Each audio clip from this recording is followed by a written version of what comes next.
അഭിനേത്രി, dubbing artist എന്നീ നിലകളിൽ സജീവമായി നിലനിൽക്കുമ്പോഴാണ് മല്ലികയെ നടൻ സുകുമാരൻ വിവാഹം ചെയ്യുന്നത്.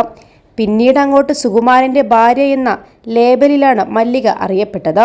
ഇന്ന് മലയാള സിനിമയിലെ രണ്ട് സൂപ്പർ താരങ്ങളുടെ അമ്മ, പൃഥ്വിരാജിൻ്റെ അമ്മ, ഇന്ദ്രജിത്തിൻ്റെയും അമ്മ എന്നൊക്കെ വിളിക്കുമ്പോൾ തനിക്ക് അഭിമാനമാണെന്ന് മല്ലിക സുകുമാരൻ പറയുന്നു.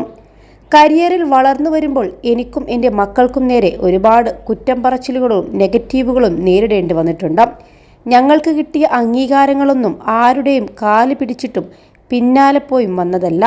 കഴിവുകൾ അറിഞ്ഞ് തിരഞ്ഞെടുക്കപ്പെട്ടതാണ്. അതിനിടയിൽ വിവരമില്ലാത്തവർ കുറ്റം പറയുമ്പോൾ പോട്ടെ എന്ന് വെക്കും. അതൊന്നും ഞങ്ങളെ ബാധിക്കാറില്ല. പക്ഷേ മക്കളെ പറയരുത്. അനാവശ്യമായി എൻ്റെ മക്കളെ ചൊറിയാൻ വന്നാൽ ഞാൻ കേട്ടു നിൽക്കില്ല. 10ലും 12ലും പഠിക്കുമ്പോഴാണ് അച്ഛൻ നഷ്ടപ്പെട്ടവരാണ്.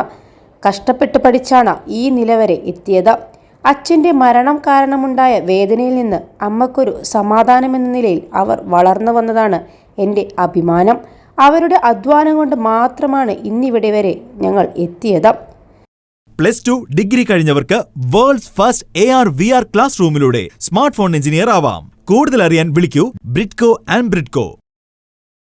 തോൽപ്പിച്ച് പരാജയപ്പെടുത്തി ഒരു മൂലക്കിരുത്താമെന്ന് പലരും കരുതിയിരുന്നു. അതിനുവേണ്ടി ശ്രമിച്ചവരുമുണ്ട്. സിനിമയും രാഷ്ട്രീയവുമൊക്കെ അങ്ങനെയാണ്. പക്ഷെ ആര് എന്ത് ചെയ്താലും കാണിച്ചാലും ദൈവത്തിൻ്റെ തീരുമാനത്തിനപ്പുറം പോകില്ലല്ലോ. അകാരണമായി ആരെ വേദനിപ്പിച്ചാലും മുതലും പൈസയുമായി ദൈവത്തിൻ്റെ അടുത്തുനിന്നും കിട്ടിക്കോളുമെന്നാണ് ഞങ്ങളുടെ വിശ്വാസം. എൻ്റെ അനുഭവമാണിത്, മല്ലിക സുകുമാരൻ പറഞ്ഞു. 21 ലക്ഷത്തോളം സന്തുഷ്ടരായ ഉപഭോക്താക്കളും 2 ലക്ഷത്തോളം തിമിര ശസ്ത്രക്രിയകളും പൂർത്തിയാക്കിയ മലബാറിലെ ഏക കണ്ണാശുപത്രി അൽ സലാമ ഹൈ ഹോസ്പിറ്റൽ റോഡ്, പെരിന്തൽമണ്ണ.